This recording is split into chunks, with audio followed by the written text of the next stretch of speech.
Welcome to the Home Downsizing Show. My name is Ben Souchek, your host and the owner and founder of Home Downsizing Solutions. With the Home Downsizing Show, I want to provide you the information and resources to make the downsizing of your house stress and hassle-free. So sit back and enjoy the show. Thank you for joining us.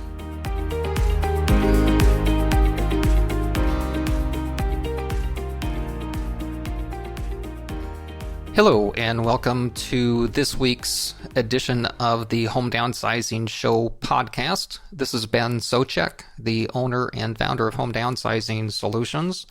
And this week, I'd like to continue with the third item in the series of that I created back last year or so on the steps to sell and downsize your house. And on this third part of that series, we'll discuss the realities of selling your house. I always like to, I've liked to use the word reality previously because in a regular or average, or especially if it's what some people would refer to as a down market, I think sellers really need to, if you want to sell a house, you really need to accept or acknowledge and pay attention to the realities of the market and of selling your house. So with that, let's dig into this. If you want to sell your house, you will want to understand some of the challenges and what, as I mentioned, I like to call the realities of selling a house. The challenges with selling a house include the following: getting the house ready for sale, listing the house or otherwise putting the house on the market, showing the house and keeping the house in show-ready condition, the uncertainty of when the house will sell, finding a buyer, especially one that can qualify for a loan, and not knowing what you will actually net from the sale of the house. First, let's discuss getting the house ready for sale. As discussed in a previous episode, what are you going to need to do to get the house ready for sale? Do you know what a potential buyer is going to see? Or do you have the funds to spend to get the house ready for sale? I have heard numerous times from sellers that they have been told by agents that they would need to paint, put new floor coverings in, possibly update the kitchen and bathrooms, etc., if they want to put their house on the market. Do you want to be living in the house while all this is happening? Do you have or want to spend the money for these items? Much less issues like finding contractors, getting multiple bids from contractors, and then overseeing these items being done and making sure that they're done correctly. Real estate agents typically want to list houses that are in nice condition, which will generally make their job easier. The question for yourself is, do you want the expense and potential hassle of this?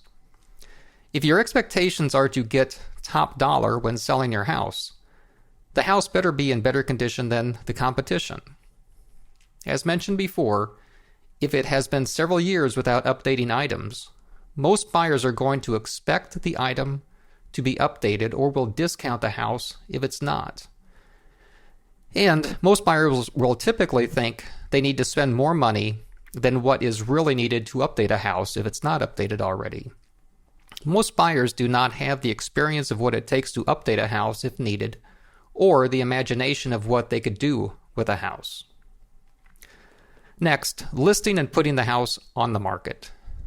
To start, a real estate agent may be a little more optimistic about the selling price than is realistic. If you decide to list, one of the things you need to do is to have the agent show you the statistics of the market for your area. Not just some, but all of the statistics. You want to know what your competition is if you list your house. You want to know what houses were on the market but didn't sell. And you want to know what sold, at what price it was sold, how long it took to sell, if the seller provided any financial incentives to the buyer, and the condition and finish quality of the house that's sold. You will also want to compare your house to similar houses, such as a ranch to a ranch house or raised ranch, a split entry to a split entry house, etc. It is generally not accurate to compare a ranch to a two-story or split entry house, for example. The condition of the houses that sold is also very important. Did the top price comparables have new kitchens with granite countertops and new cabinets, new bathrooms with tiled baths and showers, etc.? Next, showing your house. Are you prepared to get your house into show-ready condition and keep it that way until your house is sold? One of the frustrating items to deal with when listing a house are calls from agents at inconvenient times that just happen to be in the area and would like to show your house. Do you work with that inconvenience and let them show the house? Or do you say no, but possibly lose the potential buyer for your house? One of the other concerns I hear from sellers is the thought of not knowing who may be walking through the house. Is the person that is looking at and walking through the house a real buyer, or someone that is checking the house out for what valuables might be in the house? Not knowing when the house will sell. One of the most common concerns I hear is, when will the house sell? I talk with people that often say, I would like to sell my house and move, but I don't know when I'll be able to move into the house or apartment that I'm looking at to move to. Or I can move, but I don't want to have a vacant house that I would be worried about taking care of. With a vacant house, you still need or should keep utilities on. You still need to keep it clean and in showing condition if it's on the market. And you will need to get insurance for a vacant house, which is much more expensive due to the increased risk of a vacant house. Next, finding a buyer that can qualify for a loan. If you list your house, you are also most likely looking for a buyer that will need to get a loan to buy your house. If you're able to find a buyer, there are other hurdles to get over before actually selling the house. You have a buyer and a signed agreement to sell your house. Now what? First, the buyer will most likely want a whole house inspection. You can't blame the buyer for wanting this inspection. After all, buyers typically aren't house experts and want to make sure they are not buying a house with defects. However, depending on the buyer and the market condition, the inspection can turn into another negotiating opportunity for the buyer at the expense of you, the seller. Depending on the house inspector, this can be a smooth process, or it can turn into a buyer nickel and diming you for any item they can identify. I encountered one inspection that even identified a light bulb not working as a deficiency that the buyer wanted corrected. The inspector, in an effort to be as thorough as possible, may find any and all items, no matter how small, as deficiencies. What you, the seller, and the buyer ultimately do about those deficiencies are up to your negotiations. Since most buyers will be getting a loan to purchase your house, the lender will most likely get an appraisal on the house. The appraiser's job, as the inspector's, is to make sure there are no known deficiencies with the house. The lender wants to know that they will not be loaning money on a house where there would be a risk to their loan. If there are deficiencies, the lender will typically want those corrected before making the loan. Again, this may lead to a negotiation between buyer and seller as to who will pay for those. Depending on the current credit markets, how quickly or easily a loan will close can vary greatly. I've worked with lenders that have performed as expected, and I have had the misfortune to work with lenders that seem to invent excuses as to why they could not fund a loan. Until the loan is funded and the sale is closed, you will have the concern of, will the house actually sell and close? Unfortunately, in a situation where the buyer is getting a loan, the sale of your house is essentially held hostage to the buyer's lender and their ability to fund the loan. An important tip here for you, if you do list your house, always ensure that your listing agent has the authorization to speak to your buyer's lender. This will allow your agent to communicate with the lender and have a better understanding of the status of getting the loan closed. What will your net proceeds be from the sale of your house? This is the big unknown when it comes to selling your house traditionally. When you put your house on the market, there is typically no way of knowing what you will actually net from the sale of your house. First, understand that when an agent tells you that they can sell your house for $100,000, for example, this is a gross number, not the net amount you will put in your pocket. After the transaction costs to sell the house are taken into account, a seller will typically receive 80 to 90% of their asking price, and that's assuming the house is priced correctly to start with. What are transaction costs? These are items like the discount of the actual selling price versus the listing price, seller closing costs, buyer closing costs that may be paid by the seller, and real estate agent commissions or marketing expenses to sell the house. The discount just mentioned refers to the difference in price between the asking price at the time of sale and the final sales price.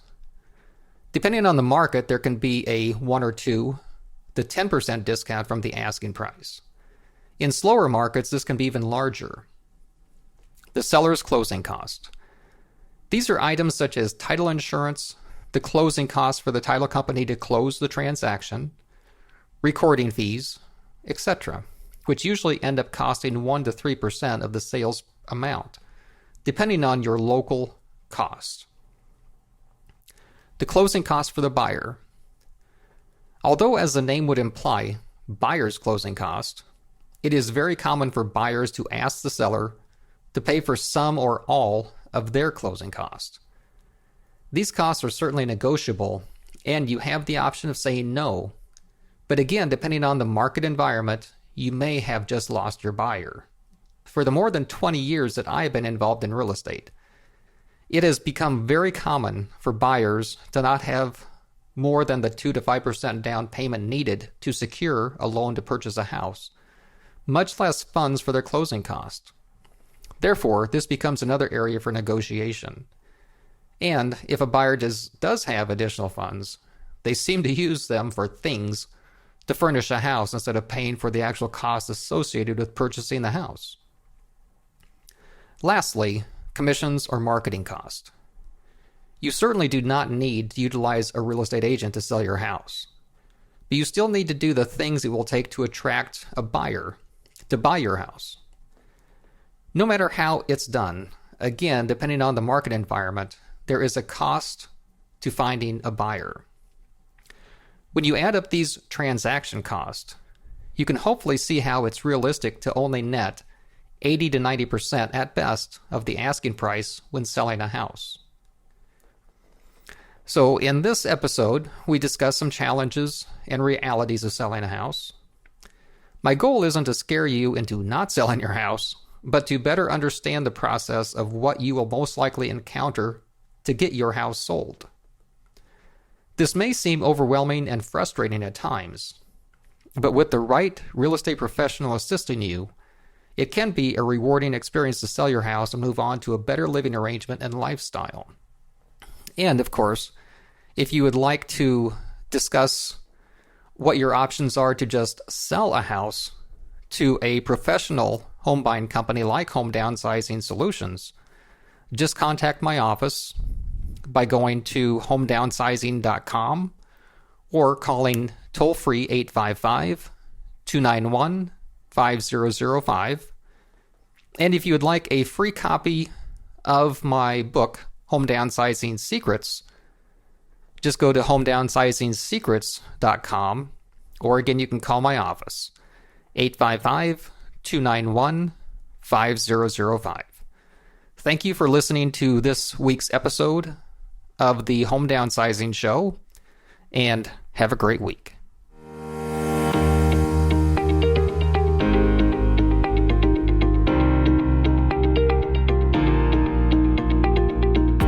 Thank you for listening to this episode of the Home Downsizing Show. For additional information and resources on home downsizing, just go to homedownsizing.blueprint.com. That's homedownsizing.blueprint.com. Or if you're ready to sell your house and downsize, just go to homedownsizing That's homedownsizing And if you have ideas to improve our show, or topics that you'd like us to cover, or have any questions that we can answer, just call our office, toll free, 855-291-5005. That's 855-291-5005. Thank you.